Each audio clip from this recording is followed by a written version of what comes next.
Court-appointed special advocates in Parkersburg had a successful year in 2024, helping to advocate for children in various court cases. Our LV Hissam has more on how CASA helped kids and families in 2024.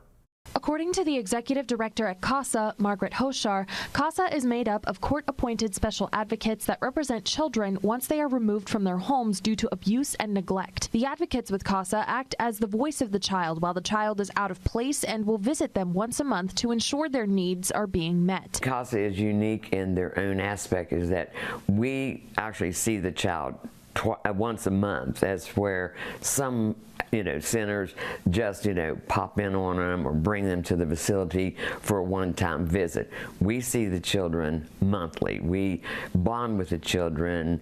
They trust us, they get to know us, and then we are able to report the child's needs. CASA also monitors improvement plans for the child's parents for the goal of reunification. Improvement plan. They usually get a 6-month improvement plan to correct the deficits that brought forth the petition. So we follow along with if they're getting parenting classes, substance abuse therapy, adult life skills. We just make sure that they are staying on task, and then we write a written report to the judge to give them an update on the progress of the case and how the children are doing. Hoschar says that from January 1st, 2024 to date, CASA has represented 682 children from Wood County. 306 of those cases have been closed since the start of 2024. Through those closures, 31 was adopted, 42 was with legal guardianship, whether that be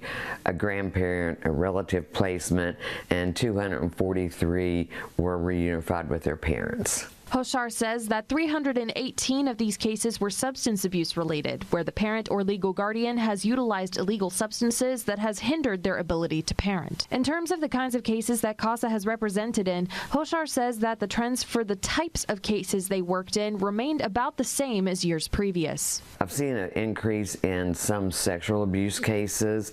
There has been some with physical abuse, but most of the cases are substance abuse related, where the parents are addicted or using illegal substances that is impairing their ability to properly parent. Hoschar says that due to the number of cases that CASA deals with, that they are looking for volunteers to expand the manpower needed to help ensure that children have an advocate to represent them in order to ensure that no child goes underserved. In Parkersburg, LV Hissam for WTAP News. If you are interested in becoming a volunteer for CASA, you can find resources to help you in our online article at WTAP.com.